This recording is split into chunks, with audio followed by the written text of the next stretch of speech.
Ladies and gentlemen, good day, and welcome to the Poonawalla Fincorp Limited Q1 FY25-26 earnings conference call. We have with us today on the call Mr. Arvind Kapil, Managing Director and Chief Executive Officer, Mr. Sunil Samdani, Executive Director, Mr. Sriram Iyer, Chief Credit and Analytics Officer, and other senior management officials. As a reminder, all participant lines will be in the listen-only mode, and there will be an opportunity for you to ask questions after the presentation concludes. Should you need assistance during the conference call, please signal the operator by pressing star, then 0 on your touch-tone phone. Please note that this conference is being recorded. I now hand the conference over to Mr. Arvind Kapil, Managing Director and Chief Executive Officer of Poonawalla Fincorp Limited. Thank you, and over to you, sir. Thank you. A very good evening to all of you. It's always a pleasure to interact, and maybe the right time, looking at the excitement today, I think the best would be to start with our take on the industry and how the best way to welcome the first earning call probably for the financial year 25-26. Let me begin by sharing an industry perspective from our lens and how we're building the Poonawalla Fincorp in the context of the way industry is behaving. Firstly, we witnessed a few bullet points so that all of us are on the same page, the way we see it. We witnessed a robust demand for retail loans, and we see a strong consumer confidence in spending, which supports the economic growth outlook, so we are very positive on it. Secondly, we see we are sensibly using this opportunity to build a secured book as of now, and at the same time, we are also building an unsecured book in a well-calibrated way to follow it. So you'll see a substantially more secured book for this financial year, followed by an increasing unsecured book as a broad approach. This is exactly in line with our risk-first approach of our building blocks. We see a huge role and usage of tech and AI agentics, the way we see it in the industry. I think that's been the game-changer vectors on which we are working, whether it's risk calibration as a value add over traditional techniques for more accuracy or for fraud detection, plus quality assessment in underwriting. We have the risk-first approach, which means if we have to choose between risk and growth ever, without a blinking an eye, we will choose risk as an option. We don't see that time. We see a very optimistic road ahead for the country. We also see immense value getting added from the credit bureaus. And the name of the game will be risk calibration, and one of the cornerstones for any company, in my limited view, will be strong risk analytics. Let me begin by a few comments on the strategic front. So the developments of the strategic funds as follows. This quarter, for us, I would use the word marks a significant milestone in terms as we completed a full year of successful execution of especially the building blocks, the strategic roadmap, you may call it.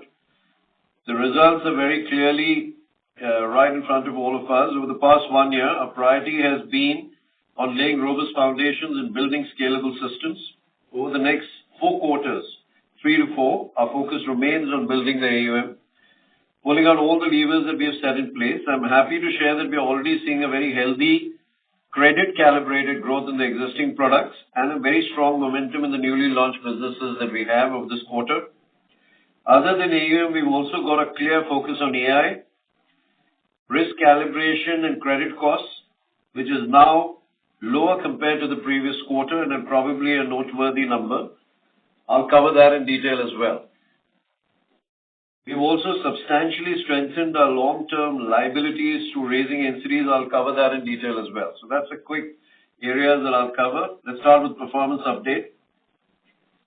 I'd like to give a quick update on the first quarter stuff, on the results. Our AUM grew at 53% year-on-year, 15.8 quarter-on-quarter standing at around 41,273 crores as of June 30th, 25. Total disbursements in the quarter grew by around 13.6% quarter-on-quarter at around 10,651 crores. We expect healthy AUM growth in the financial year, which will likely be notches better, I believe, than our guidance for this financial year of around 35 to 40%. During this quarter, we witnessed a moderation of our net interest margin, which was anticipated as part of our ongoing portfolio calibration, particularly with the erstwhile STPL book transitioning to lower yield coupled with lower contribution in the overall book. This recalibration is a deliberate and strategic move to improve risk-adjusted return of our portfolio. As we actively scale up disbursements of the newly well-calibrated high-quality book of STPL and other new products, which we've already kick-started, and gradually reduce the share of the erstwhile STPL book, we expect NIMs to be back at around 9% within the next 3 to 4 quarters. Next, I want to highlight the risk-first approach in the organization, maybe a minute or two here. Let me give you a glimpse of our trends in credit cost, which will be later covered at length by Sriram. Here's a quick snapshot. Our first EMI bounces have improved by over 25% compared to our last quarter. And there's been a sequential improvement in credit cost during the quarter. The credit cost improved by 53 basis points to 2.61 for all businesses. Another important point here now that I'm going to cover is the credit cost for 12 core products, which excludes STPL, which is a new disclosure we're doing this time, improved to 1.43%, driven by around 80% of risk-calibrated AUM. So let me just explain this to you. So on an overall basis, we've come down by 53 basis points to 2.61. If I exclude STPL, we have approximately 12 products, and the credit cost of that is close to 1.43, which I would tend to believe is in the range of relatively the best in the industry so far. And this would be approximately 80% of your 41,000 or total. So you can calculate that. This adds, I believe, considerable strength and solidity to our risk-first approach and understanding of our credit portfolio. And this additional disclosure that we're doing the first time should give adequate visibility to investors on what road are we walking, what quantum of stuff we're working on, how rich our analytics is, how effective we could be on scale. As we assess our credit cost outlook, we anticipate some quarter-on-quarter variability in these building blocks due to changes in composition mix, as our consumer durable, for example, goes up and stuff like that. We internally are focused and confident that our disciplined approach of credit calibration plus collection will translate into a year-on-year improvement in credit cost metrics with a noteworthy reduction in 2 to 3 years for sustained profits. So basically what I'm trying to allude to is that forget the variability a little bit here and there. Broadly, if I were to take a big picture of a year-on-year, we see a declining trend on the two figures I shared with you of overall plus excluding STPL for the visibility. And we see noteworthy improvements on these levels in 2 to 3 years. And the rest I'll leave it when Sriram kind of covers it at greater length. I've shared a quick snapshot so far of the robust AUM. Just a quick summary so that we're all on the same page. Reduction in credit cost, including a new disclosure of excluding STPL. Let's move on from here to the borrowing part. Let me give you a color on the borrowing mix. I think in the last 3 to 4 months, predominantly last quarter, on the borrowing side, which is the liability side, we are making noteworthy improvements in NCDs. The share of NCDs in our total borrowing has increased from approximately 7% as of March 25 to approximately 24% as of June 25. So you can well imagine in 3 to 4 months, we've already added another 1,000 odd crores in July, which is in public domain. This cost is fairly noteworthy, reduced compared to the terminals we were getting from banks. So I think it's a significant positive step in terms of 24 to probably 26, 27 odd percent as I speak to you maybe. But it's a noteworthy area that we've picked up within the first 12, 13 months, and especially significant over the last 3 months.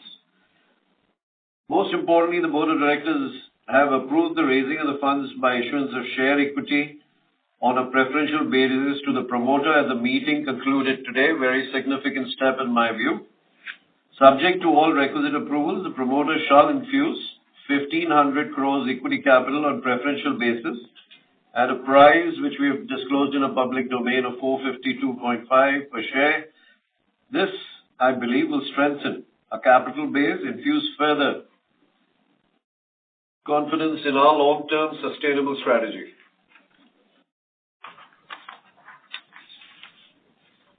From a product update, we've launched a couple of businesses, 6 to 7 businesses. Let me give you a quick sense between existing and new businesses. What's the kind of momentum? We've tried to give some numbers here to give you a color on what quantum of numbers so that every quarter you could get a sense there. Our lab book grew by 128% year on year and 22% quarter on quarter. Similarly, business loans grew by 57% year on year and 10% quarter on quarter. On new businesses, the first, let me cover prime personal loans. That was launched in August 24. It's exhibiting a very healthy pace of growth. Incremental dispersals of more than 300 crores in the month of June 25, which highlights healthy traction in the market. This number reflects the credibility that we have with our channel partners and institutionalized turnaround times that we have built at the back end for quick response to the market. Just to reiterate, through the door, quality of the prime PL customer profile is substantially better as incremental sourcing is skewed towards better income profiles, best-in-class company categories. And our risk analytics is playing a key role. The strength and quality of our customer base is looking very encouraging. This is a clear indication that we are attracting financially better profiles. These are individuals who have capacity and also the intent to repay. These metrics are clearly a reflection of our unwavering commitment to risk first. On our industry first PL Prime Digital 24 hours by 7, we've started to clock healthy run rates there, by the way, both on the website where customers are directly coming to us, as well as from our fintech partners who are creating embedded journeys of us. We have created embedded journeys which will strengthen us with the first right to refusal. Imagine a fintech who comes to me because we have the digital journey of a prime customer, white-collar employee, and he chooses to give me my kind of pricing just because I give a 24 hours by 7 convenience. We believe that this will be cutting edge in the next 4 to 6 quarters. We've maintained that on a daily run rate. We have started every week moving upwards, and it's a very healthy rate of growth. A quick snapshot of the gold loan. As our digital products are scaling rapidly, we're also doubling down on our physical presence, especially through gold loan branches. Gold loan adds strength to our secured bouquet of products. It's a very healthy ROA business in a seasoned state. Our customer journey is settled and our product is also well received in the market. Initial feelers are very positive. We already have dispersed around 31 crores in the month of June. And through the set of branches that we launched in phase 1, we are confident to scale up the business momentum across the set of new branches as well. We are receiving a very fantastic initial response on the productivity per branch. We are happy to share with you that out of the 400 branches we committed, 80 branches as we speak are already operational. And they could be across Gujarat, Haryana, Rajasthan, and Maharashtra. We are on track to meet our objectives of launching 400 branches by March 26. 95% of these branches have come up in Tier 2 and Tier 3 cities. Moving on to consumer durable, we officially launched it, I think, on 22nd April this year. And the earlier momentum is quite promising. Towards the end of the last quarter, we have already signed up with 3,000 dealers. To give you a sense, 160 locations. We plan to be present at 210 locations across 12,000 dealers, points by the end of the financial year. So from 3,000 dealers, we'll probably go for 12,000 dealers by end of this financial year. The business traction is building well. We've already acquired 15,000 customers, 34 crores in the month of June in a short span, and I think every quarter we're looking at a very decent momentum here. We introduced the PFIN EMI card, which is designed to give customer access to pre-approved consumer durable offers that they can utilize at their convenience at any of our dealer touchpoints. This product is also getting well received in the market, and the penetration of PFIN EMI card on our consumer durable customer base is much higher than our expectations. Our next newly launched business, commercial vehicle loan. We launched the business on the 17th March and already dispersing 92 crores. Our disbursement trajectory is on an upward trend with disbursements of 47 in the month of June. We commenced CV business in Maharashtra, West Bengal, and expanded into key geographies like NCR, Haryana, Gujarat, Tamil Nadu, Andhra Pradesh, Rajasthan, and Madhya Pradesh. As of now, we're present across 27 locations in 10 states. We are activating Chhattisgarh, Telangana, Karnataka in the upcoming months to continue increasing the geographical footprint. By the end of quarter one, we completed onboarding of approximately 200 plus distribution partners in India. And we intend to double this over the next one quarter. The hiring plan for expansion also remains on track. We have onboarded 50 plus relationship managers, zonal, regional area, all levels. As mentioned in last call about our plan to roll out mobility solution, we've successfully launched a comprehensive digital solution in the current quarter, a digital customer onboarding platform with 25 plus API integrations for frictionless customer onboarding experience. This has gone live in June this year. Till now, the emphasis was entirely on the used CV segment. We are happy to share that to further strengthen our presence in this space, we'll be launching even the new commercial vehicles at appropriate pricing. Now on education loans, a quick sense, we've launched education loans in the mid of March, and in just 90 days, we've logged in 4,000 plus education loan files. Till date, we already onboarded approximately 100 partners. Now remember, in education loans, you've got counselors as your partners, and some of them are very large-scale companies. These are key education consultants with experience of over 100 members dedicated sales teams. By end of 25-26, we will scale up our network to 500 plus education consultants and will sanction approximately closer to 4,000 students within the financial year. We are offering an industry-first initiative of providing digital instant sanction in the education loan industry. The team has crossed their first disbursement milestone of 56 crores in the third month itself, that's June 25. That gives a sense of kind of momentum or ground level feels of these businesses.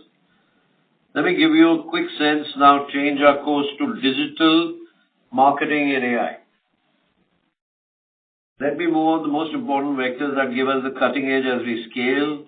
These are digital transformations. These are digital marketing and AI. I'll cover each one of them with a bit more granularity because we are investing time and effort on it, and we see a huge amount of correlations with our strategy on the digital journeys as well. The digital transformation, the first vector, for building a future-ready customer-first lending institution, we're working on three key strategic initiatives aimed at driving business impact and future readiness within the organization. Each of these initiatives are anchored in the core priorities of a modern lending institution like us. Improving our efficiencies, enhancing customer engagement. Our first initiative is sales efficiency and customer acquisition cost optimization. One of the most critical focus areas of any lending business is these two. We're currently undertaking a comprehensive three-pronged initiative that aims to streamline sales workflows, leveraging digital tools for performance visibility, enhancing conversion effectiveness. This project is designed to create leaner, smarter, and more accountable sales ecosystem. So these initiatives are like rapid response sales deployment using location intelligence. We are building in agentic assistive intelligence at point of sale, what will set us apart is our contextual haptic feedback system, which actually gives us discrete prompts to executives during live customer interaction. This enables AI-driven comprehension, real-time recommendations, performance KPI-linked nudging engines, that is a nudge IQ that we like to call. The second initiative is unified customer experience. This initiative is centered on unifying and elevating the overall customer experience. In today's competitive financial landscape, customer experience encompasses every interaction a customer has with our brand. Our approach involves integrating touch points, reducing friction, and delivering consistent personalized experience, which is why we call this experience and not just service. And our approach will be intelligent, omni-channel, humanoid response layers. The third initiative in our digital journey is the next-gen digital journey that focuses on the creation of complex, multi-layered digital journeys tailored to the diverse, evolving needs of our customers. These journeys are designed to offer seamless navigation, contextual interactions, and intelligent decisions across multiple products. The goal is not just digitization, but the differentiation that we create, positioning us ahead of the curve, role-based app interfaces that work seamlessly and orchestrated by an overarching system. For that matter, multi-layered verification with inbuilt APIs that we are creating.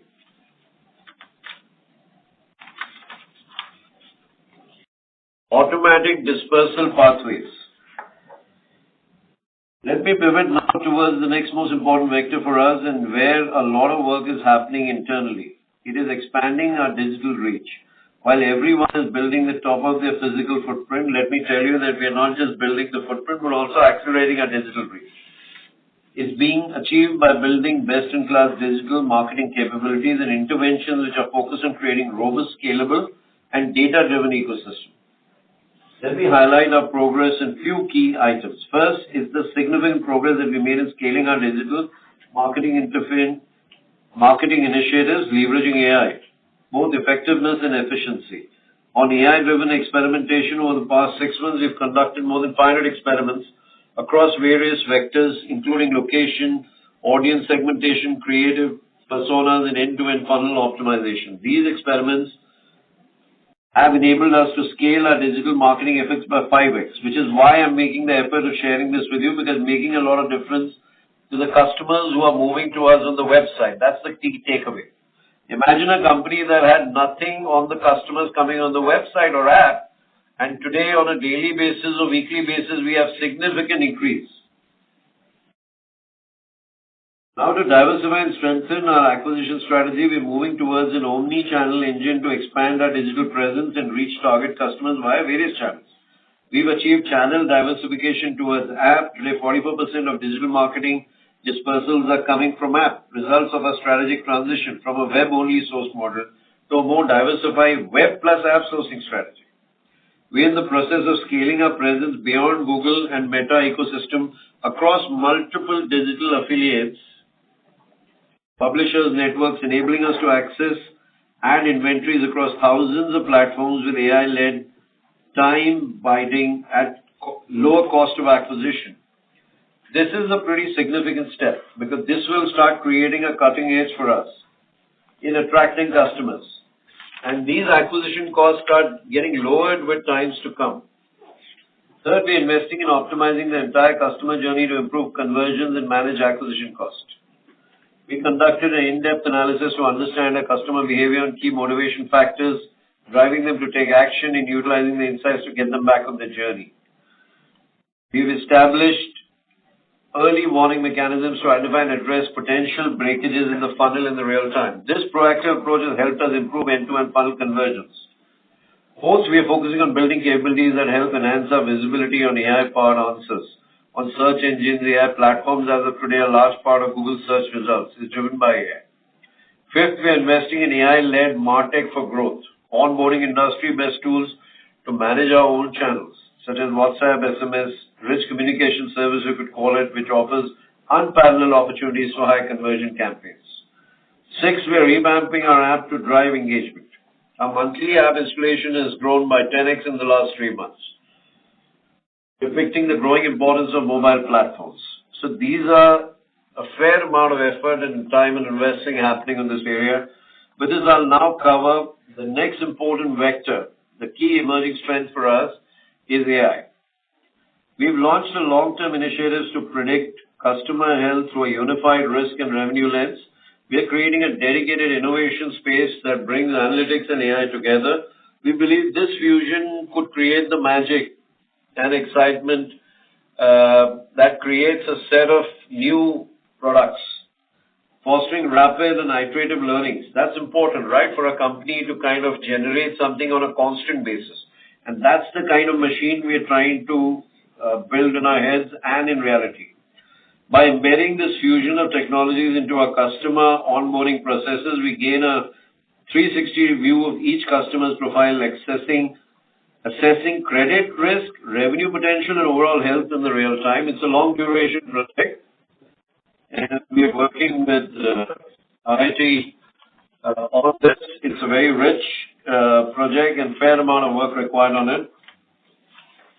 Let me give you a quick update. Now, we've already announced AI projects that are running in the organization. And additional to that, we've identified 10 incremental projects now.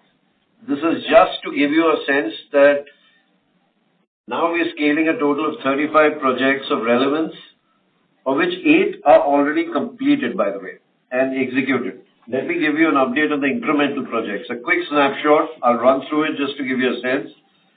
In HR, for candidate search, we are building a sourcing engine that uses job portals for identifying ideal candidates, leveraging AI to streamline and enhance the recruitment process. By adopting AI-driven algorithms, the system can analyze job roles, requirements, automatically source candidates whose profile. This enables the creation of an active and dynamic candidate pool. This gives us the strength to pick and choose at the right time with speed. Another one in HR is the integration of employee relationship, ER, into the complaint resolution management, CR, which aims to automate a current manual workflow. The idea is, whether it's a support function like AI, finance, or various others, we are reaching a level where every department is working around creating projects which could solve the problem using AI and iteratively get better over the next 2 to 4 quarters. In finance, for example, we've identified 3 AI projects to give you guys a sense. Finance bot, payment operations, invoice auto verification. The first one will create and implement a finance bot for analyzing competition, financial reports, and internal financial data. It is designed to provide real-time insights, trends, comparative analysis through intelligence by leveraging natural language processing and autonomous agentic AI-driven solutions. The bot can interpret user queries, extract relevance, financial metrics, and generate meaningful visualizations and summaries for the users. For payment operations, the automation of the approval, invoice management, and tagging process is aimed at streamlining financial workflows and reducing manual intervention.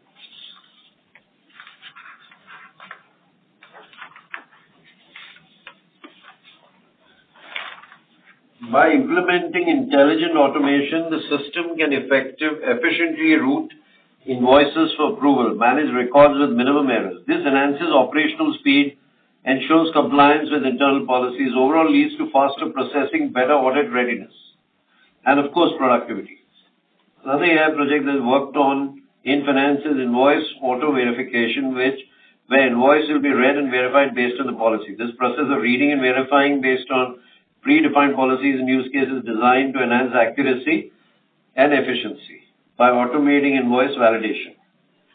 In Treasury, for example, we are implementing a query bot for live monitoring and analysis of market movements that's designed to deliver real-time insights into the financial trends, news, and media events that impact market positions. Powered by AI and natural language processing, the bot continuously scans, interprets market data, news articles, and social media to identifying emerging patterns. It enables users to perform deep dives into specific sectors and companies. In operations, for example, we've identified 3 additional projects being rolled out. Auto knock-off waiver in matured contracts, re-KYC, stamp verification, to give you a few ideas. The AI-enabled console for stamp paper reconciliation is designed to automate and optimize the entire life cycle of stamp paper management. It leverages artificial intelligence to predict procurement needs based on historical consumption data. The system fetches state-wise and value-wise stamping charges to allocate appropriate digital stamps. The idea is that whether it's finance, treasury, operations, whether it's as simple as a re-KYC, we're using AI, or at least building the blocks. So it's the mindset of the organization that's moving towards a certain quality of efficiency. So, for example, take re-KYC. It's a simple item, but the implementation of AI-based automation communication system aims to transform customer engagement and compliance management by leveraging intelligence automation. This system enables timely personalized outreach. Stamp verification, for example, a console for overall stamp paper reconciliation. By integrating AI, the console can streamline the reconciliation process and provide valuable insights to optimize procurement strategies. Imagine an admin and infrastructure we're taking up travel booking automation, cabs, flights, hotels.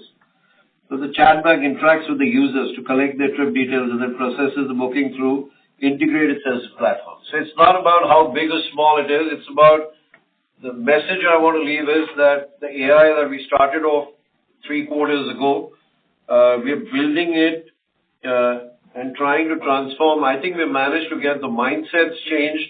The whole organization is talking a certain language of innovation, re-engineering of processes and getting smart because we want to create a smart organization. Before I end the AI piece, let me give you an update on the snapshot of the work we've done on AI-first approach in credit underwriting. That's one of the big ones for us. On our AI-led transformation is not just a technology upgrade for us, it's a strategic evolution, how we underwrite credit, manage operations, and analyze portfolios. Several high-impact initiatives are currently under development. Each designed to unlock scale, precision, and of course agility. Our upcoming enhancements in commercial and consumer loan underwriting will bring sharper customer insights, faster decisioning, setting new benchmarks in the turnaround and accuracy. See, for us, it's not just about using AI and technology and analytics for turnaround times. We are looking at very high level of accuracies. Luckily, whether it's technology and analytics or technology on an overall basis, there's fair amount of options to actually upgrade even the traditional methods to be more accurate. And that's what our experiences are teaching us. Another key capability slated for release in the second quarter is our AI-powered Credit Bureau Analyzer. This solution will enable sharper visibility into borrowing behavior, delinquency patterns, and credit exposure. We're also building intelligent agents that will streamline document workflows, data entry, reduce operational lags, and improve pre-underwriting readiness. These systems are expected to significantly lower processing costs while enhancing compliance, speed, and customer experiences. Deployment is expected by late quarter 3, but we are very excited about it. As you can hear me covering these details is important because this could be pretty significantly from an industry point of view as well, both on accuracy first and the turnaround time and the speed of automation in terms of how fast we can move forward across products.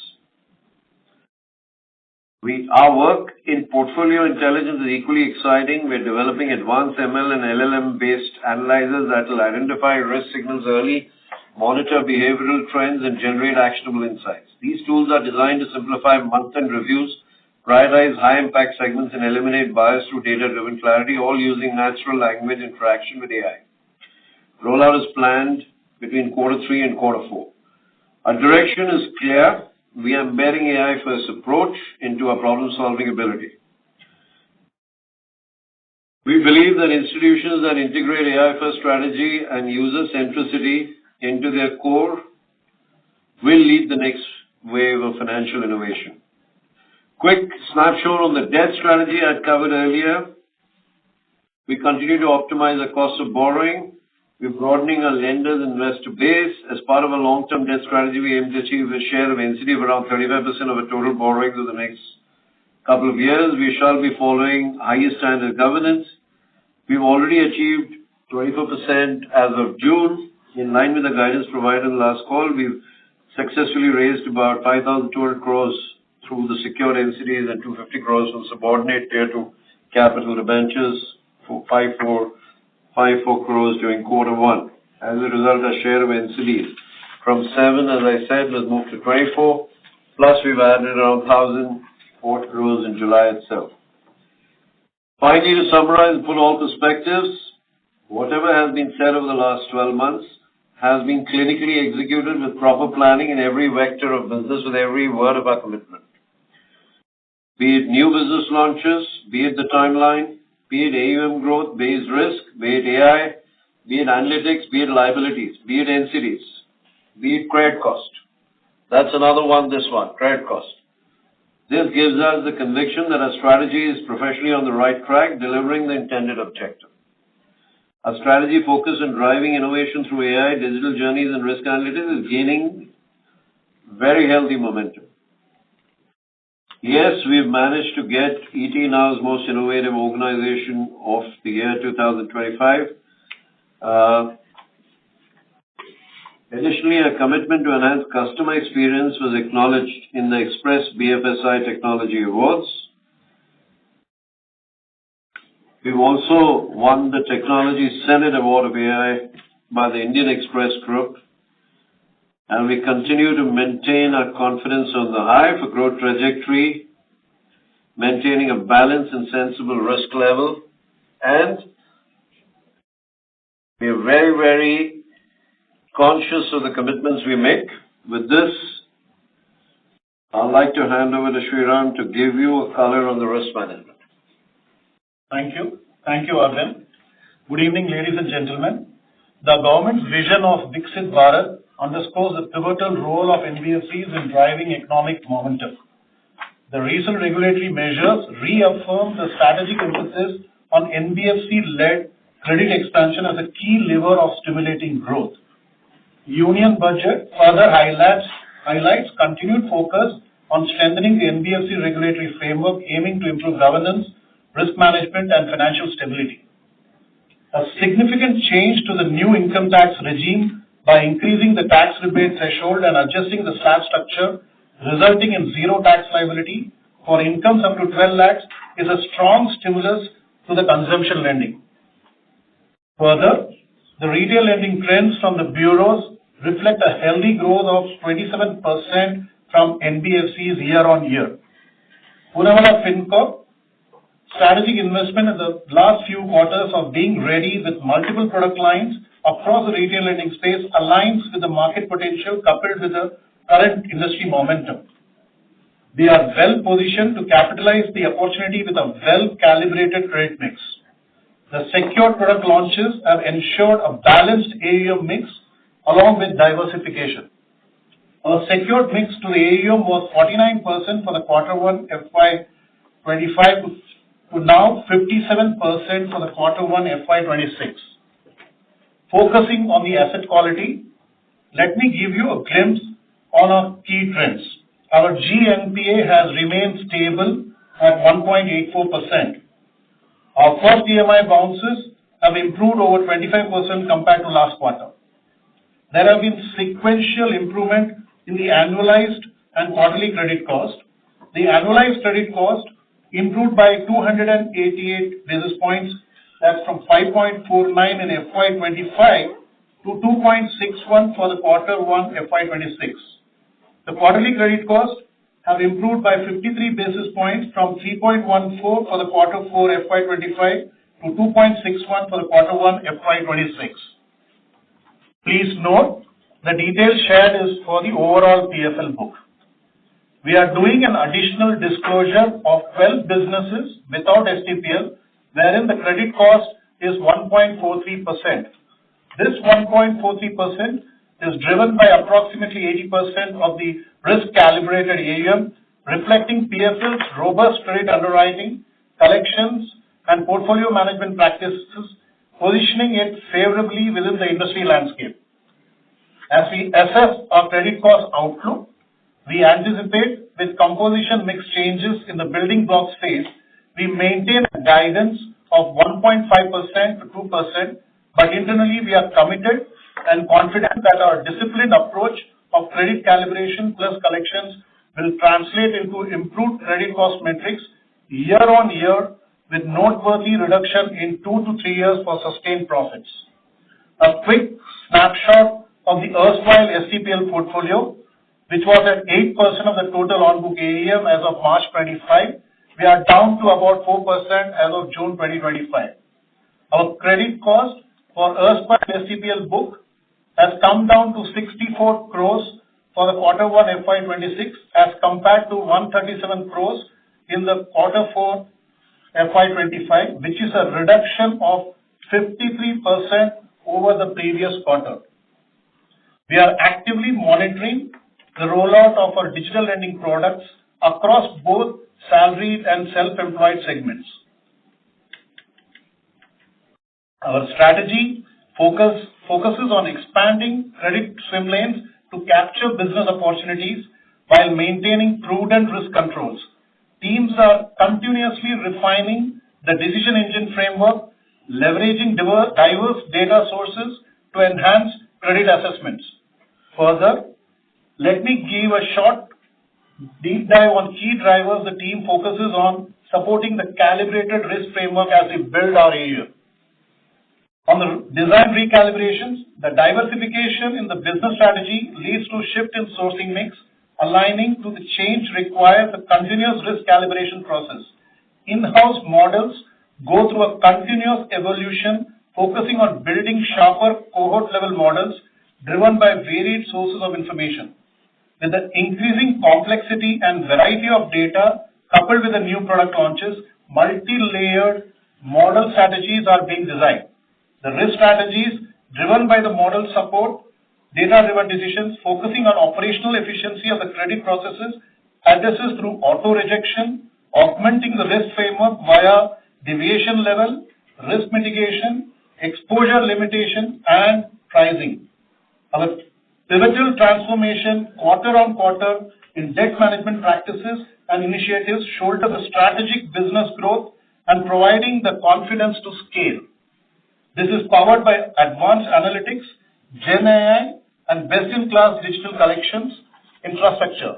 Right KPIs at the fingertips on the ground-level collection team support to influence a data-driven decision and optimize performance at every stage. In quarter 1 FY26, we have implemented the humanless field agent allocation system that reduces the time taken from 3 to 4 days to under a few hours to complete allocation, enabling faster customer engagement post-delinquency across digital, telecalling, and field channels. Centralization and standardization of the processes has reduced subjective decision-making and human errors, thus ensuring fairness and consistency. This data-driven approach, blended with digital process adoption, has led to optimized resource utilization and efficiency. As I conclude, we are energized by the opportunities ahead and deeply confident in our team's capabilities and steadfast commitment to excellence.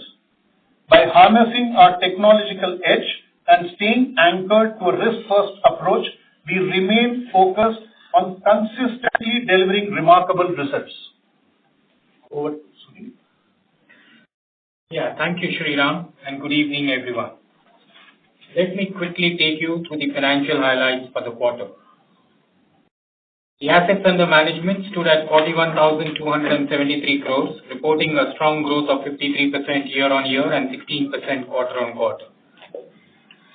With continued momentum across all our products. In line with our debt strategy, the projected AUM growth, we have further diversified our liability book with a focus on long-term funds. The share of long-term borrowings have gone up 14% quarter-on-quarter from 61% to 75% on the overall borrowings.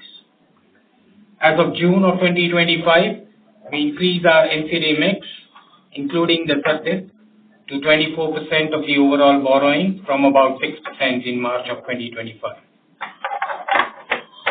Further, in July 2025, we raised additional 1,005 crores. With this, the total YTD NCD raise goes to 6,463 crores. Going forward, we will continue to focus on raising long-term funding through NCDs and maintain a prudent balance of long-term to short-term funds. The share of variable rate borrowing stood at 56%, with another 11% of capital market borrowings with an average tenor of approximately 3 months, puts us at an advantageous position with declining interest rate environment envisaged. Our net interest income, including the fees and other income, continued to grow healthy, standing at 768 crores for Q1 of FY26, up 7% quarter-on-quarter. This is despite an increase in share of secured assets book, recalibration of erstwhile STPL portfolio, and higher debt-to-equity ratio.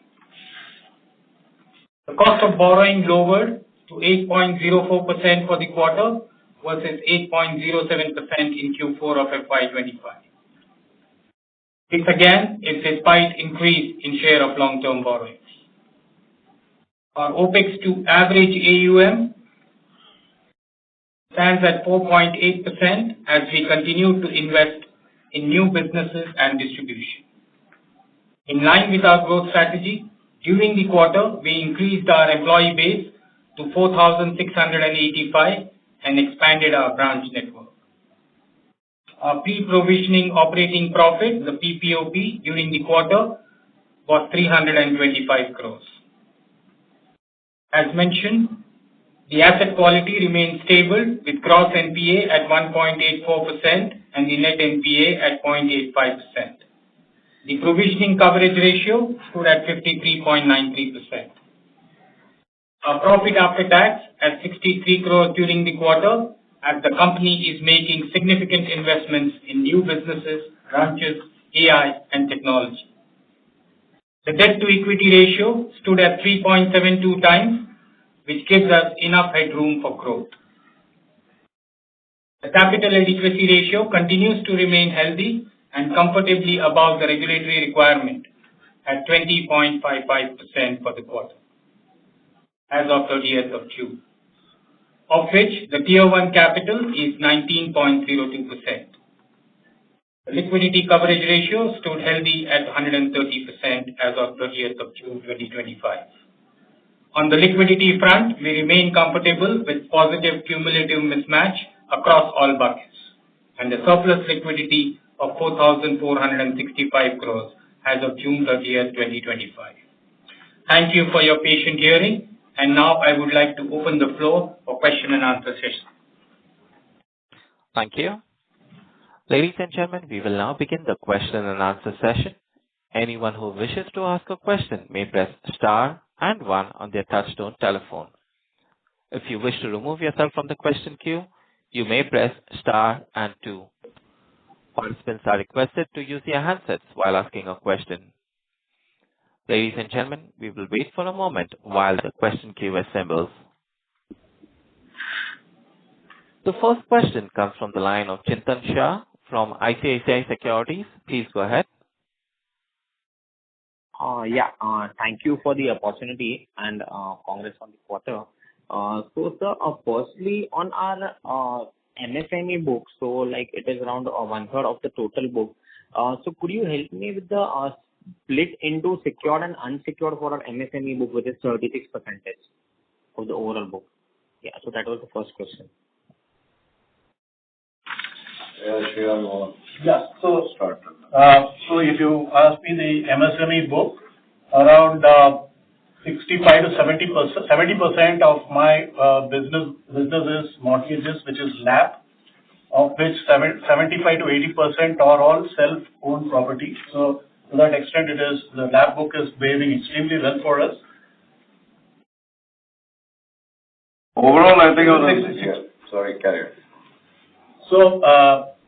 So it's secured. If you ask me, overall, it is around 63 to 70% is what the range which I could give you. But overall, MSME for us is going to be a very robust growth engine, and I see a great opportunity both on the business side as well as I don't see any concerns on the risk on the portfolio. Even our new calibrations and the way 30-60-90 is going, my assessment is it's a fantastic opportunity in terms of well-calibrated risk. And as a matter of fact, if you look at a GNPA on that, it's fairly low. right now, and we are, and it's not a small size. So we are very focused on it being very well calibrated. We're not in any hurry. So we are following our philosophy that it should be good quality, and that's what we're doing. And so in our case, MSME, whether it's this or where we double on this, the quality will be well calibrated. You can be rest assured. The GNP on that is really low right now. Sure. And so on this 20% STPL book, with the entirely is the STPL book is erstwhile or is it new? And so in what time is it expected to run down, the erstwhile STPL book? By what time will it entirely run down? So our STPL book, as I had said, it is around only 4%.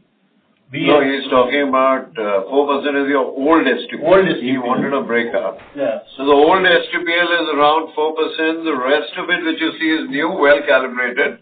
And there it's almost really very good and solid business that we are growing in a conscious manner, and we see a huge upside there. That's what I said. In the whole construct, I deliberately had a very high proportion of secured businesses first, followed by unsecured businesses. That's the model. So your old STPL is around 4% left. That's about it. That's about it. Out of which also I think you have a decent proportion at zero equity and all that. Absolutely. So and just lastly on the capital raise, so now with this 1,500 promoter capital raise, so that would be it, or would we also be looking to do any second round of preference raise or any other capital raise expected? I don't understand your question. What is the question? Is there any further plan? So on the this 1,500 crores which the promoter has put in, we welcome it as his confidence in growth capital. We've always maintained that external raise, we would want to look at anything in the range of debt to equity of around 475 to 5. Ballpark, that's what we have, because with our ROA projections, I want to look at healthy ROE as we proceed ahead, 3 years down the line. That's the line of thinking. Sure. And so on a just steady state basis, once the OPEX normalizes and credit cost, as you already mentioned, it would stabilize around 1.5 to 2% is what our guidance is. So any ballpark steady state ROE which we could be looking at, probably from 2 years down the line? See, we always have very stretched internal targets, but let me stick to our guidance. Our guidance is June 28, we said 3.5%. Internally, we always love to scramble to beat expectations, as by now you've seen us over the last 4 quarters. So I'll leave it at that. I think we're always better to be conservative and overachieve. We like to do that if we can. Sure. I'll join back in the queue for follow-up questions. Yeah, thank you. That's it. Right, sir. Thank you. The next question comes from the line of Abhijit Tibrewal from Motilal Oswal Financial Services Limited. Please go ahead. Yeah, thank you for taking my question. So, Arun, just 2 things. One is NIMs for us continue to contract. So, if you could just explain what is kind of resulting in this NIM contraction. And somewhere during your opening remarks, I also heard that we spoke about getting to steady state margins of 9%. So, by when can we kind of reach that 9% margins? And this margin compression that we have seen for the last few quarters, for how long is that going to sustain before we stabilize and the margin starts inching up towards 9%? That's my first question. See, you've got to see the environment when you're building block, understand the philosophy. I've given a very clear guidance that within 4 quarters, we, in our internal assessment, see a 9%. And to give you guys a sense, the compression is because the old STPL book had to be reduced. We had to clean that up, and the new STPL book has started to rise. Our digital journeys on very healthy ROAs, they have started to rise. But as they start rising every quarter, they will start adding positive value to the NIMs. But the reason I've given you a 4-quarter kind of outline is so that allow us to very sensibly build the model. I'm not so worried about NIMs. Please understand that as the company starts growing from here, we've launched multiple products. We'll have a substantially increased customer franchise. So as your cross-sell starts increasing next year, from April onwards as well, you will get not only the unsecured piece sensibly well-calibrated rising, you'll also have your cross-sell piece rising, which if you see in the first year of operation, cross-sell is very, very low. And as the company starts expanding on its customer franchise, we come with very strong experiences there. We also have digital journeys which are one of its kind in the industry. So both on new acquisition as well as cross-sell, we could make a significant progress, and both are extremely positive for the NIM in terms of a structural construct. But when you build a business, it's more important to build solid business first rather than NIMs first. That's important to understand as a philosophy, because we've taken a position of risk first. This is what we are walking right now. But I've given you a clear visibility to NIMs, so that I'm not too worried about NIMs, by the way. So just to sum that up, sir, basically it will take 4 quarters thereabouts, is it? So for the next few quarters, we might see a NIM compression before it stabilizes, and then gradually start thinking up to. See, hear me very clearly. I said 4 quarters, which is 12 months, you'll hit approximate figure of 9. All right? So that's exactly what I'm saying. I'm not saying it's going to compress till then. That's your assumption, not mine. Yeah. Got it. This is clear now. Thank you so much. Second thing, when you're building a business, it's very important to bias towards solidity first. NIM is a much easier part from our perspective to achieve. Remember, we've launched 2 major digital journeys, STPL. We've recalibrated it. Things are positive and on the rise here. So we've managed to get our costs down, get us secured up, and we wanted the risk calibration of unsecured to get a little more time, which is what it's done, so that it's more seasoned before we start scaling it up at a much decent rate, and that's what we're entering now. So things should only look up. But we've given you a broad guidance in terms of so that you have that clarity. Sorry, over to your next question. Yes. Got it, sir.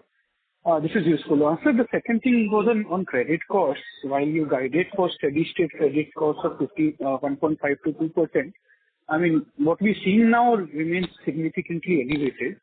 So what will trajectory be like, right? Again, like you explained, margins will get to 9% in next 4 quarters, 12 months. Likewise, if you could just give out the trajectory on credit costs as how they could trend over the next 4 quarters. See, we have said what we had to say. My limited point is, there are 2 figures we've done this time. One is an additional disclosure. So let me reiterate that for everybody's consumption. Your 3.14 or something, right? What was it earlier? That's gone down to 2.61 on an overall level. That's level 1, 53 basis point reduction. That's not elevated if I see all the NBFCs, by the way, just for my academic knowledge. The second one is, if I remove STPL from there, we've done an additional disclosure that 12 of my businesses, which is approximately 80% of 41, which might be 34,000 or 32, 33, whatever it is, that is a decently sized book, which is a credit cost of 1.43. Even if it goes up by 10-20 basis points hypothetically on a quarter-on-quarter basis, or you even vary that slightly, and in year-on-year we've given a projection on both these figures will come down and noteworthy in next 2-3 years. So this is important to absorb and understand what I'm saying. If you look at 12 businesses and you compare it with, these are almost projections of 12 businesses out of my 13 businesses, which is very close to banking kind of NCL. I have not seen this in the NBFC world, by the way. So these are not significantly elevated anymore. These figures, please get these figures absolutely clear what I'm saying. These are precise disclosures which should have no doubts what I'm talking. All right? Thanks. Got it, sir. And then last question. As you'll acknowledge, MSME has been in the IFS storm since yesterday. So it could just help us understand. I never acknowledge. That's your statement. No, sir. All I'm kind of, that's what I'm saying. But sir, what I'm trying to understand is if you could help us understand our MSME business a little better, right? Because I got a little confused when we said that maybe 60-70% of our MSME is secured against property. I was under the impression our LAP book that we report separately, right? That is the loans that we give out against a property. So MSME, I mean, is it secured, unsecured? Just trying to understand that a little better. And also within MSME unsecured that we do, I'm assuming we also do business loans. So what kind of ticket size do we do in business loans? What's the usual turnover of the micro enterprises that we cater to in our MSME business? So MSME for us, I think what Sriram was alluding to, and he can chip in if he likes, is 63% of whatever MSME we do happens to be secure. So that's approximately ballpark what I heard him say. But more importantly, whether it's secured or it's unsecured, whether it's loans against property, whether it's business loans, or if there's any other versions of MSME that we do, what I can assure you is extremely well calibrated on the risk side. Now, industry might going through its various, I don't think there's anything too unusual about when I was handling a very large, before my previous assignment, a very large portfolio as well. I think we've always had these situations of MSMEs always have to be very well risk calibrated. I don't see any storm in the industry in my assessment. These storms have always existed if you don't calibrate it well. So to blame the industry is not something I see it that way. I see it that if you've got to be well risk calibrated, and the industry is what it was. I don't think there's a deterioration in the industry level, and I'm not a large enough size to comment on it. So I don't see it that way, and so that's what I like to share with you. As far as the book is concerned, it's behaving really well right now. So that's all I can share with you. Our new calibration will be extremely well calibrated because that's what we're here for. But I don't even think industry is at any concern level, to be honest with you. If you don't calibrate yourself well, it's very easy to blame the industry. Yeah. So that's fair. That's fair. Thank you for the detailed explanation. That's all from my side. Congratulations and best wishes to you too. Thanks. Thank you. Ladies and gentlemen, if you wish to ask a question, please press star and 1. We take the next question from the line of Mohit Jain from Tara Capital Partners. Please go ahead. Hello. Yeah, can you hear me, sir? Hello. Yes, Mohit, please go ahead. Yeah, hi. Good evening, sir. Sir, this is regarding the STPL portfolio.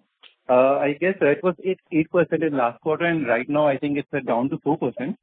And you have earlier said that 80% of this portfolio is well calibrated, with zero DPD, and you don't expect any slippage from that.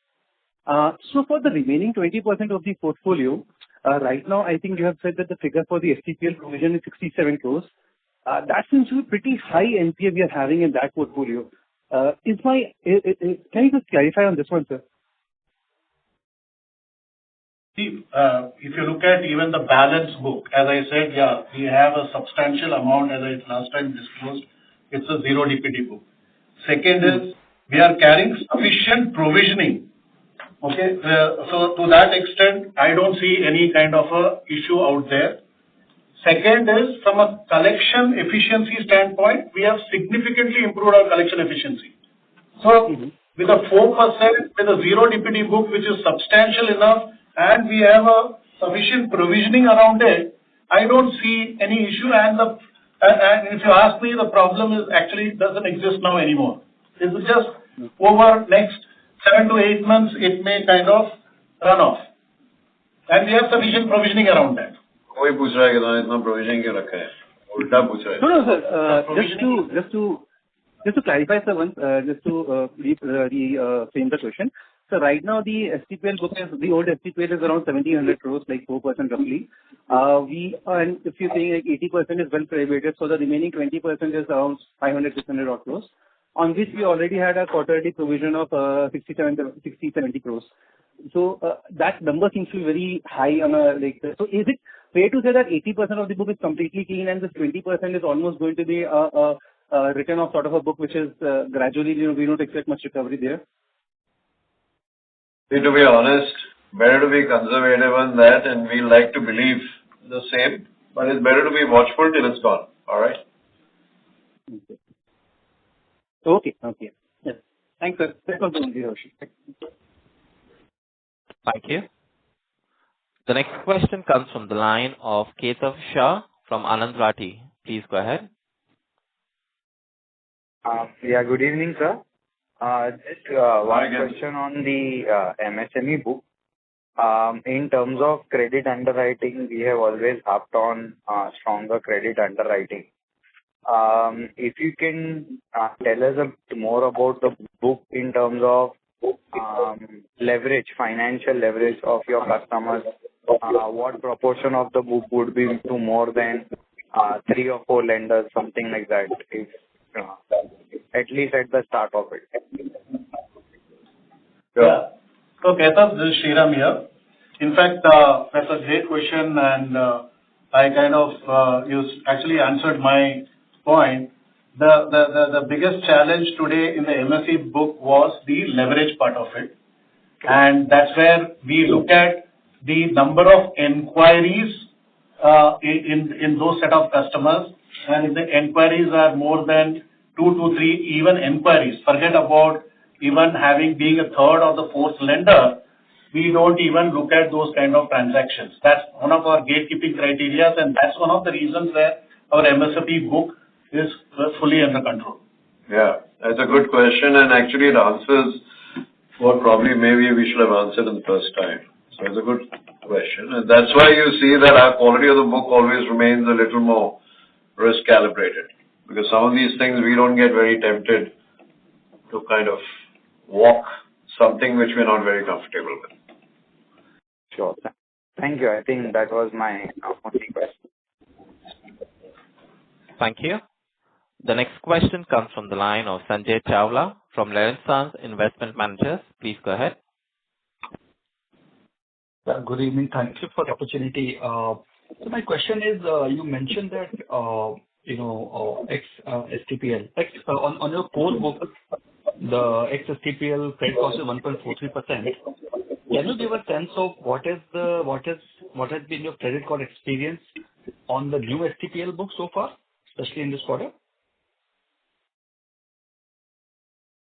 So on the new STPL book, I can say that my check bounces have come down significantly by around 70%, and my collection efficiency has significantly improved by 40%. We are still at a building block stage. The seasoning of those loans are yet to be seen, but it is by the check bounces being down by 70% itself it's a very encouraging result for us, and we don't see any challenge in terms of our portfolio quality on that book. As a matter of fact, after adequately seasoning and waiting for it patiently, last quarter we've started scaling it up. And that's why I wanted the secured books to be of a certain size before we start scaling it up. And I think we are very excited about it, as a matter of fact, if I can use that word, because it's very decently well calibrated. And if you were to give a sense, quantitative sense, your voice is breaking. You'll have to be.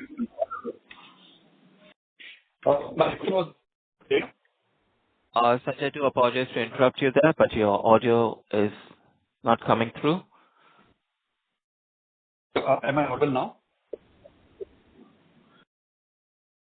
Sanjay, Yeah, we can hear you now.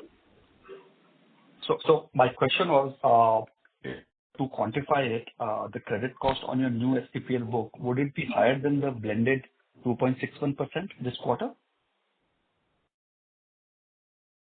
Yeah, because it's a high ROA and that's a different one. That's why I've given you details of, if I give you the rest of the book at 1.43 and I give you this at 2.61, that answers your question, my friend. And that's a 25% yield. It's a very distinctly different business. Yeah. That's the reason I said all other businesses being in a certain price range, we singled out one business I've not singled out consumer durable. We've kept it as part of the regular retail chain. But all regular consumer businesses of 12, we've just put it together as an additional disclosure to give exactly the sense which you're asking. Yeah, got it. The other question is, what kind of outlook do you have on the OpEx increase now, having completed one quarter for the rest of the year? We have said that our OpEx as a percentage to AM will go up. It hasn't gone up, by the way. So we've done some bit of hard work. But I think when you increase 80 branches, you increase around 1,000 plus people, we are building that up. While on one side, we are working a lot on AI projects, so a lot of them will get commissioned in the third quarter end. A lot of efficiencies will start building in the quarter four, which will obviously have annualized impacts. So, plus we have aggressive plans on growth as well, because our risk calibration is looking pretty good. Imagine 12 business at 1.43 is almost like banking level there. This is not what I get to see in the NBFC world. So I think we'll keep our options open. So what's the best optimization? I've given you enough guidances to get a sense, but I think we are in full control of the ship now. This looks like from here on, things look on a very good note, but we will obviously, this is a finance business, so we always have to keep ourselves grounded. Okay. Thank you. Got it. Thank you. Thank you. We take the next question from the line of Nischint Chawade from Kotak Institutional Equities. Please go ahead. Hi. Thanks for taking my question. Two questions actually. If you could give some color in terms of the segmental yield for, at least the key lines of businesses.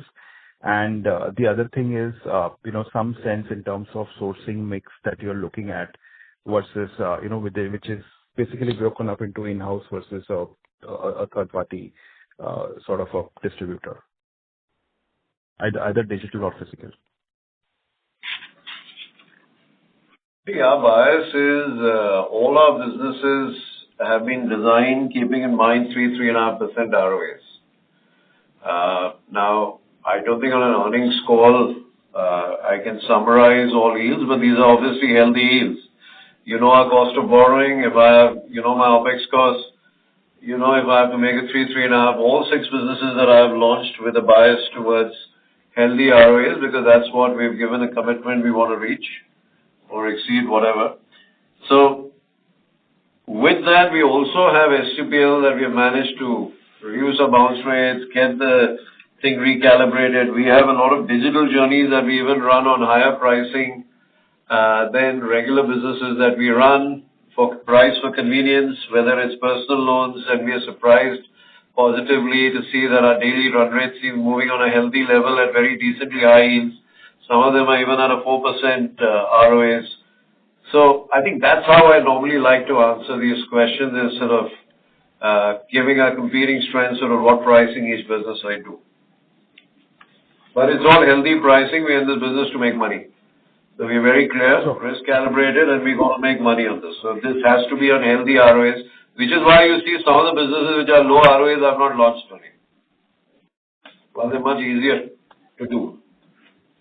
Essentially 5% pre-tax ROAs is what you're looking at. I mean, we have given a post-tax kind of guidance of 3.5. I'll probably maintain that at the right time. So we'll go with that. See, most of the guidance, we told you 30, 35, we beat it, we kind of exceeded that. We said second year 35 to 40, we've given you a guidance that we notches better. Our risk cost has come down. We've given you additional disclosure on credit basis. Investors have been asking, you needed credit. It was a fair point. I've given you 12% which none of the NBFCs have right now. And this is a 33,000 odd book, which is not like some 8,000 crore book. So I think it's got enough on the table for you to do the maths and figure out what's the post-tax ROA, pre-tax. So allow me to stick to the guidance we've so far given here, because I think quite a bit before I speak any different line. That's the reason I'd like to stick to what I said. Yeah. Fair. And if you could give some color on sourcing, in terms of, how much of it could be in-house versus, which could be very good use some channel partners. Fair point. See, I must have been a little complex, but I'll give you a sense. I covered something called digital marketing. The reason I covered that was to give you guys a sense, while it sounded a little complex or it sounded theory, the real reality is between Meta, Google, and a whole lot of other channels that we are activating, this company never had direct digital business or PL Prime or business loans coming and closing end-to-end digitally. To create that market is what we are working on, and as you create the first level, the second level becomes much lower cost every year because the cross-sell goes up. The net impact starts getting positive and positive. So what happens, a company acquires 100 customers, the next year 20-30% of them come in as cross-sell, and your overall cost starts actually becoming extremely advantageous. So if you see, the whole model is fairly thought through. My sourcing is through DSAs. My sourcing is creating 2 industry-first digital journeys, which we are both for business loans as well as white-collar personal loans. We're going to price for convenience, and we have made it successful in the personal loan side already, by the way. We haven't disclosed the daily run rates, but it's on a healthy level already. And that, the beauty is that keeps increasing. Even every 2 weeks, we find that level is going up because that's how the word of mouth and that spreads. So we are investing a fair amount of time and effort to develop that ecosystem. I think that will also give us a cutting edge in terms of first right to refusal. Look at it simplistically. Imagine a fintech who's giving business to your top banks today. Why shouldn't he embed my journey and give me the business that we approve at my pricing? He doesn't have to do anything. But there's a huge amount of customers who want the loans at 5 in the morning and 11 or 11:30 sitting in their house. They don't mind if the EMIs are what they can afford. And if the profiles are right, convenience, pricing for convenience is a very done thing in the world. And we get the good customers. We get the first right to refuse. So you have digital journeys sizing up in a big way. You've got physical journeys also we are investing. For example, on one side, we are coming up with industry-first digital journeys. On the other side, I've said 400 gold branches. Why? Because if we had a break even in 13 months, and my guys tell me we could be breaking even 11 months hypothetically, or earlier, let's see how it goes quarter on quarter. It could be early to come in. But let's say then you can size up both opportunities. And in a seasoned state, gold could be a 4% ROI business. Why shouldn't we set that up? So we are here to make money in terms of professionally on the company. It's very important that we build both on the franchise of physical and digital as long as it makes good ROAs. And like I said, we will raise external capital at 475.5, and with our ROA projections, why shouldn't we aspire for a 20% ROE in the third, fourth year? Thank you. Ladies and gentlemen, we take that as the last question and conclude the question and answer session. I now hand the conference over to the management for their closing comments. And thank you so much for such a large audience showing interest. We're truly honored. Thank you so much. Thank you. On behalf of Poonawalla Fincorp Limited, that concludes this conference. Thank you for joining us, and you may now disconnect your lines. If you found this video helpful, please like, share, and subscribe for latest upcoming videos.